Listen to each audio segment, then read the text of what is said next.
I'm going to move one item up on the agenda tonight. We have a public hearing, and folks have been sitting here for a while, and I'd like to get that case done. So the King George County Board of Supervisors will now hold a public hearing to receive public input regarding case number 13-11-B03, request by Gene and Jim Moneyhunt to rezone 3.999 acres of tax map 28, parcel 28B, from limited agricultural A1 to rural agricultural A2.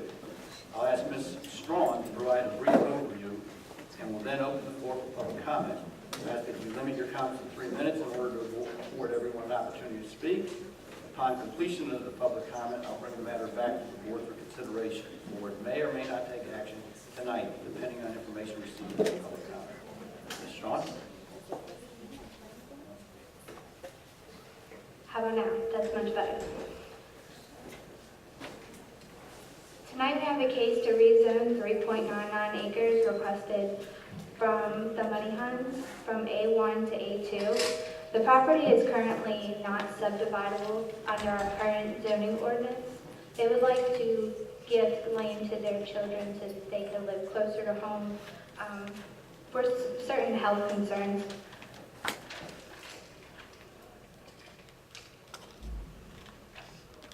The property is located at 19273 Stony Point Road. This is the property here. It currently contains 17.1 acres. The AOSC, which is for their drain field, has both a primary and reserve.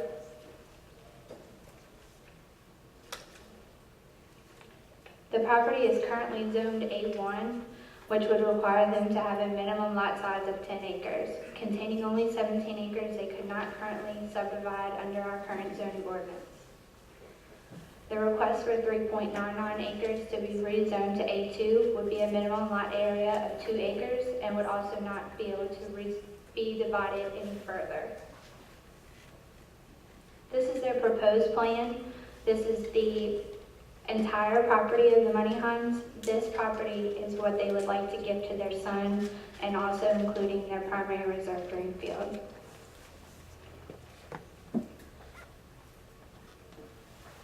In 1992, there was another rezoning in the immediate area of this parcel here. They also rezoned from A1 to A2. It's conducive with the comprehensive plan, which recommends from A1 to A2 zoning. Based on the adjoining property being rezoned in 92, as well as the adjoining properties also being in the A2 zoning, the comprehensive plan and the parcel is not being further divided. The Planning Commission and staff recommends approval.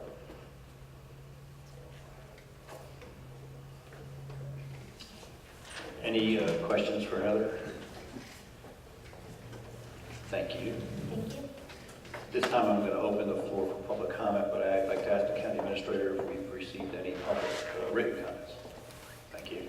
So at this time the floor is open for public comment.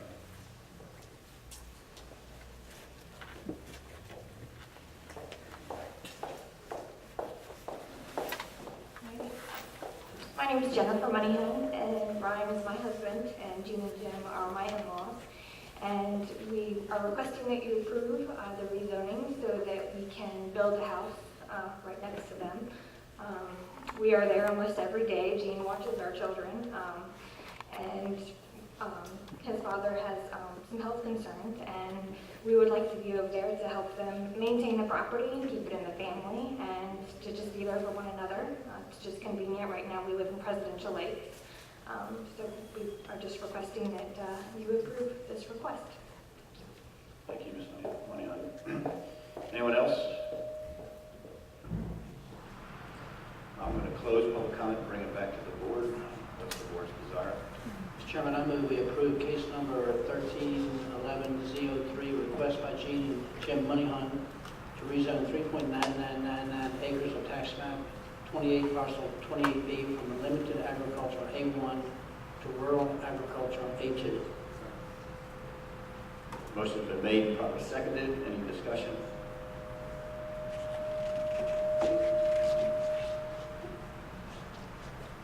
Hearing none, all those in favor? Aye. Opposed? Chair votes aye, motion carries. Congratulations. Thank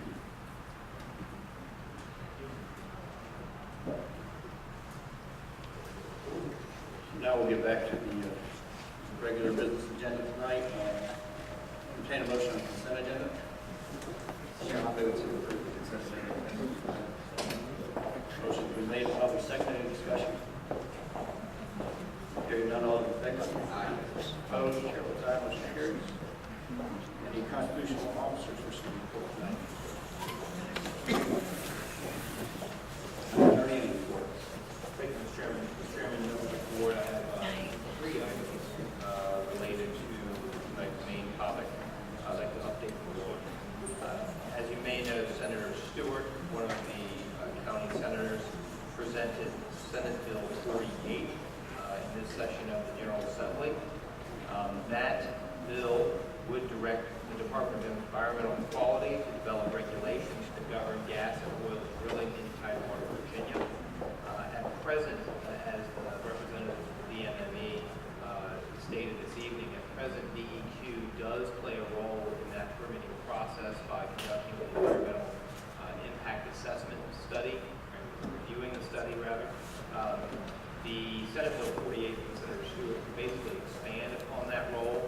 We require DEQ to develop a full set of regulations to govern or to regulate that kind of activity in Tidewater, Virginia. It would expand upon that EIA process greatly and direct groundwater studies and other studies to be conducted before a permit could be granted.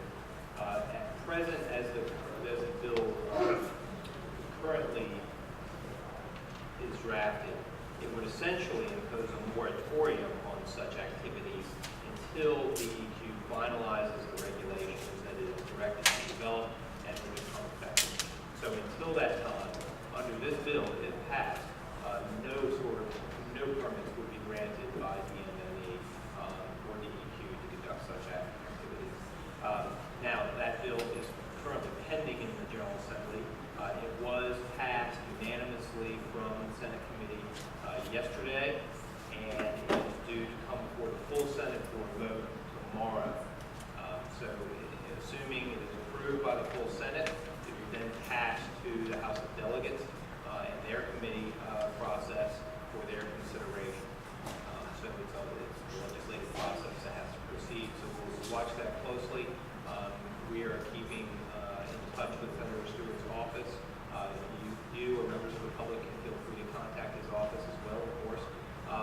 But we will try to keep you informed and let us know if you have any questions.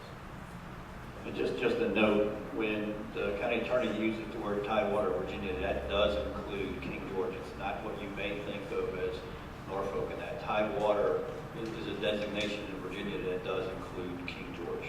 Absolutely. Thank you, Mr. Chairman. Second item, the Department of Mines, Minerals, and Energy, the representatives were here tonight.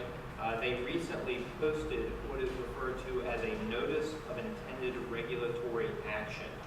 And what that means is that the Department of Mines, Minerals, and Energy has proposed that they undertake a review of the gas and oil regulations that they currently have to consider a number of things.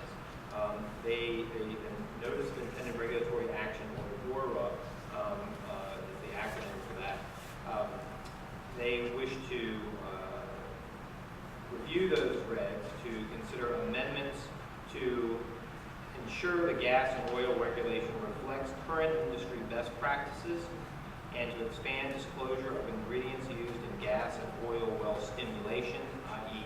hydraulic or other types of fracturing, and completion on permitted gas and oil operations in the Commonwealth. The existing regulation will also be reviewed to determine if current requirements are sufficient to properly regulate drilling in different geographical areas of the Commonwealth. So that is currently pending. The Notice of Intended Regulatory Action was posted last week, and the public comment period for that action is open until next Wednesday, February 12th. So members of the public can post comments online. They can contact DMME to submit comments. They can do that in writing via email. is open until next Wednesday. The Virginia Regulatory Town Hall is an online portal through which Virginia agencies post and publicize regulatory actions, regulatory activity, share regulatory draft regulations with the public, and the public can then respond to that and submit comments through that online portal. I don't have the website with me right now, but if you do a search, actually it is www.townhall.virginia.gov. Maybe you can put a quick spot on our webpage too. We'd be happy to do that. Thank you. I'll ask Ms. Peaceberry to help me with that tomorrow. That's where that stands right now, and that brings me to the third item, which is a memo from me to the Board of Supervisors that I provided to you today with a copy of that notice of intended regulatory action from DMME, and provided some analysis of that, and also provided some draft comments that the Board of Supervisors may consider directing staff to submit to DMME on your behalf. Now, those comments are purely in the draft stage. I offer them to you for your consideration. We'd be happy to make any whatever changes you might wish, or to continue to work on them. But I will remind you that the public comment period is open until Wednesday of next week, so we have to get them submitted if you so desire. It's not absolutely necessary. This is not the only or last stage that would be conducted in that regulatory process. From the notice of intended regulatory action, the Department of Mines, Minerals, and Energy would then consider all the public comment, respond to the public comment, and then take it to the next stage in which they would possibly begin drafting these potential regulations, conducting public town halls, conducting studies to determine how the regulations should be developed, what they should include, and that goes to part of the public comment that we might submit or that others might submit to encourage DMME to consider certain things, certain studies, other inputs and information while they consider whether or not to move forward with the regulatory process. So that's where that stands. That completes my report. Happy to answer any questions, Mr. Chairman. Now, I'd ask everybody to take some time in the next 2 days and review Eric's proposed comments, understanding their initial over-the-bow kind of approach to get on the record. And unless there's serious objection, please indicate whether you support or not, and then if we have a majority, we'll go ahead and post those comments since we won't meet again before then. Mr. Chairman, I've already read them and I support, just so you already know from me. So you got one. Okay, thank you, Mr. Chairman. We do have the work session coming up, I believe Monday night on the budget. So I'd rather if we can get that done and out of the way. I don't want to spend a lot. I want to spend that time on the budget. Yeah, I will take your directions that I will submit the comments pending further input from the board. Right, and if there's some serious disagreement, get that back to all members of the board. But I haven't seen them yet, so I can't comment on it. Thank you, Mr. Chairman. Thank you.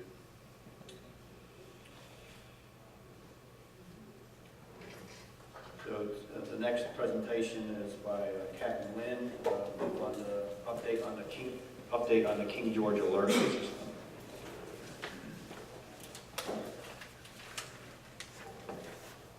Hi. Good evening, Mr. Chairman and members of the board. I come before you tonight to show you some of the changes we've done with KG Alert in the last few weeks. We've kind of got to the point where the current system wasn't meeting the technology requirements that we had, especially when it came to delivering messages to our Verizon wireless customers and incorporating some new features out there in the mass notification industry. So we launched a new system. We switched vendors. The state went out and got a statewide contract for mass notification systems, and we were able to purchase our system off of theirs. It has a lot of new features. We're combining two systems into one, a reverse 911 system that's used in our 911 center and our KG Alert system all under one platform. It's still at kgalert.com. The only downside, if you will, is since it's a new system, all the users must sign up for a new account. There's no way to incorporate the old data from the old KG Alert into this one. This is what happens when you go to kgalert.com. We created a fairly simple website page. We made sure we had our logo on there, the county seal on there, so citizens didn't have any concern that they were going to a fraudulent website. It's hard to see here on this PowerPoint, but a citizen would go to sign up for new alerts. They click that button and bring them to a registration page. It's basically 5 pages that takes 2 or 3 minutes to register for. They create a username. It's just like any other website that you go to sign up for an account, your banking or whatever. It's very simple. The user has a lot of control over passwords and all that. This is where they would put in their phone numbers, their email addresses, the ways we would contact them in an emergency, the way the citizens would want us to contact them. People in households now, everyone's got a cell phone, so we made sure there's ability to tag multiple phones under one account. This is a new feature, with geotagging, they can add their location and tie it to their mobile device, their home, their school, their place of business. So if we had an emergency and we had to send an area-specific message, we were evacuating the neighborhood because of a chemical spill. With the new system, that whatever phones are tagged to that address, cell phones, emails, we can notify those people. We didn't have that ability before to specifically target messages to a location in this way. So we're very excited as this system builds out and people put in more information that we can use these features in time of emergency, whether it be a lost child or missing persons or a hazmat incident where we need to evacuate a neighborhood. This is what happens. This is the mapping where they type in their address. You can see I tagged the firehouse. Very user-friendly, just like any popular website program. It should be very simple for citizens to use. This is probably the biggest reason we changed, that we like the Everbridge system, is because the citizen has so much control of what messages they want to receive. So this is the 3rd page into the signing up for an account, and this is what the citizen would see. It's called My Alerts, and they can decide what they want to receive. Let's say the citizen wants to receive information about school closings, about from Smoot Library, and government closures. They click on those buttons. That's the alerts they're going to get on their devices once they're sent out from the library or whoever. We're very excited about that. We built this system to look as much like the old KG Alert as we could, and I think we did a pretty good job. This is another important feature, is the weather alerts. Just like the old KG Alert, we automatically send out severe thunderstorm and tornado warnings once it's issued by the Weather Service. But a citizen can opt to subscribe to other weather information from the National Weather Service. Let's say they want to receive information about frost warnings or winter weather advisories. They can pick which alerts to get fire weather if they do a lot of outside burning and want to be notified when the Weather Service issues a fire weather advisory. They can click whichever ones they want to receive, and when the Weather Service issues those alerts, they will automatically go to their device without any human interaction required. And this is another thing with the system. We wanted to get some feedback from our citizens. You remember when we've had the snowstorms, we've done a request for volunteer four-wheel drive resources. This system will allow us to poll our citizens and find out what kind of resources they have available if in need of emergency. Language translation, four-wheel drive resources, EMT training, ability to shelter large animals, those kind of things. And also, we want to capture some data about our citizens about who has a home phone, because I'm sure you're familiar with a lot of people are going away from having the regular home phone, and we want to try to get some statistics on our community to see how many people actually have home phones, so we can base future notification products off of what our citizens have in their home and what they need from us. And once they're done, just like any web page, this is kind of a summarize of it. And if they see that they put their phone number wrong, it's real easy to go back and edit it. And then once they're happy with it, they press the finish button and their account is created. Last week, we kind of started the first phase of rolling it out to the public. And we're very happy to report we have 3,000 people signed up for the new account, the new KG Alert already, which is very good. The next phase, we're going to do some print ads and work with some of our other partners, Parks and Rec, the schools, to help us get the message out in some of their internal communication devices. So we're very excited about this. It's going to make our KG Alert system better, and hopefully the citizens will like it and find that it's very useful. And like we did with the old KG Alert, people who have trouble registering, there's their email address they can send an email to or call the firehouse, and we will register them over the phone. I've done several of those in the last week already. So whatever we can do to help keep people signed up on this new system. Thank you, Steve. I just want to commend you and your staff. I work with Steve on the LEPC, and he's a leader and moving us in positive directions. And you really are, and we appreciate it, and our citizens appreciate it. So thanks for the good work. Thank you. This is a pretty exciting move. I think a great enhancement, and it'll take care of some of the issues that we encountered early on with some of the technology not working quite right, and some of the carriers not being as cooperative as you might want. One thing to point out is right now we're running both systems, the old KG Alert and this KG Alert, but we're eventually going to transition and turn the old KG Alert off. And when we pick that date to turn it off, we want to make sure that we're putting it out to give people, multiple opportunities to sign up on the new system. Yeah, as I said, Mr. Chairman, I received the notification for the new system. I guess I was part of that first wave, and I went out and registered through the new website. It is very user-friendly. Gives you many options to include husband numbers. And I like the subcategories that you included.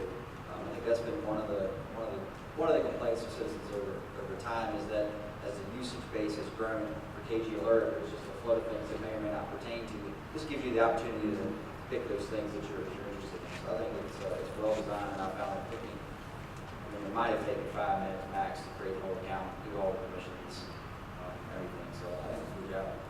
Thank you. Yeah, I like the volunteer resource thing. Last month I had given Chief Moody an article about another county in Virginia that was collecting data so that they would have it on file. So this is great. They can Yes. actually do this right through this KG Alert system. Yes. Wonderful. I'm just kind of wondering, are there any type of parameters being set for the other organizations that utilize the KG Alert to send out notifications? And the reason I bring this up is I call Chief Moody all the time because I constantly get complaints about the YMCA. Folks have signed up because they have a membership, but the YMCA sends out notifications of clothing sale, 10% off, or when they last year had the water heater situation, it was literally a blow by blow. Oh, the repairman showed up. Oh, da. It's like, that's what Facebook is for. Okay, that's not what the KG Alert system is for. So I'm just wondering, who sets those parameters? Is that us, or is that you all, since you manage the system? I think it's a combination of both. As we manage the system and any input that the board and the county administrator wants to give us. And I think the new system is capable of cutting down on the messages. So I know some of the situations you talked about, and we try to address those. And, as we launch a new system, we have better control of how we roll out the training. And so I think that's going to alleviate a lot of the problems. But we're happy to receive any feedback on the usage. Yeah, that's what I was trying to put out, the subcategories here. I think will really help that. It's always a balance in that. There's folks who want more information, and there's other folks who really don't care about it. So that's all. There's a lot of fidelity to those subcategories that should allow that to be weeded out. But I always have the same question, too. He gets decided, I think that Steve and his crew are capable of just giving the input and they'll work on training people to make sure, if it's not really an alert, over time it becomes useless. Absolutely. So, thank you. Thank you. It's time we move on to capital improvements fund warrant.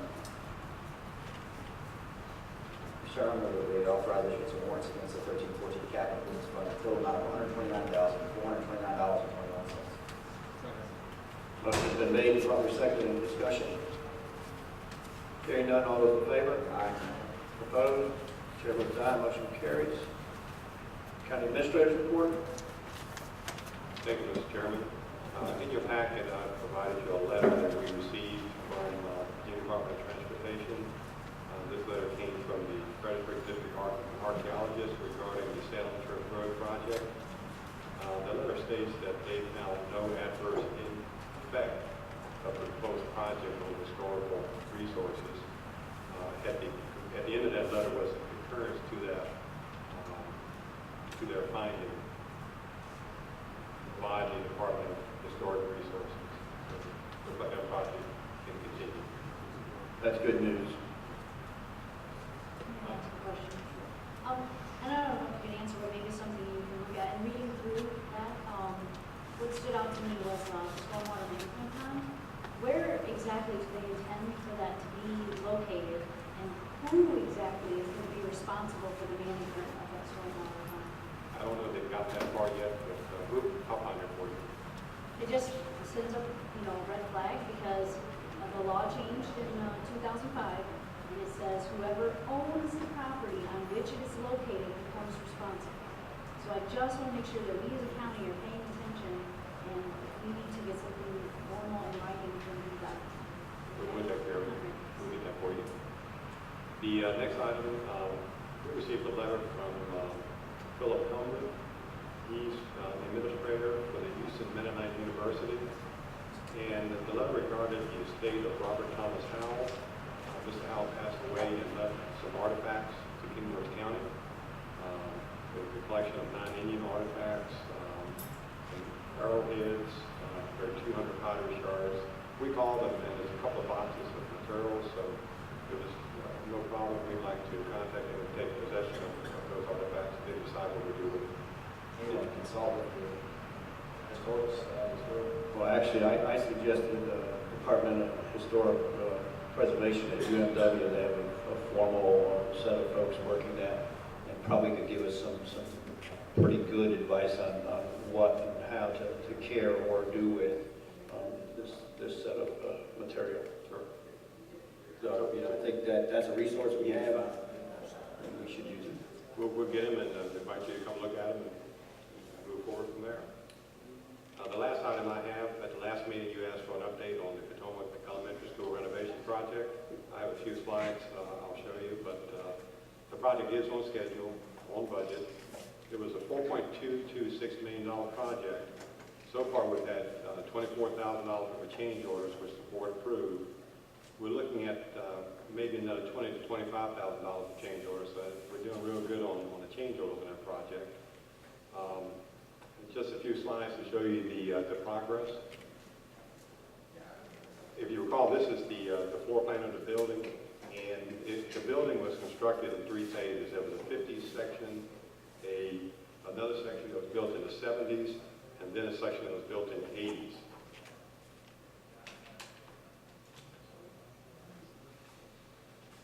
This is the schedule. It shows the phase 1, which is basically the 50s section, is complete.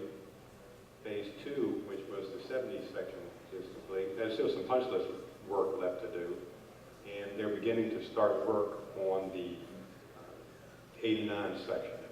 And they're starting that real soon. The trailers, all of the furniture is being moved back into the building, so you'll be seeing the trailers leaving the site. So we're finished with the trailers.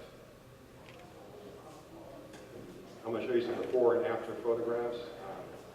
This is one of the classrooms. This is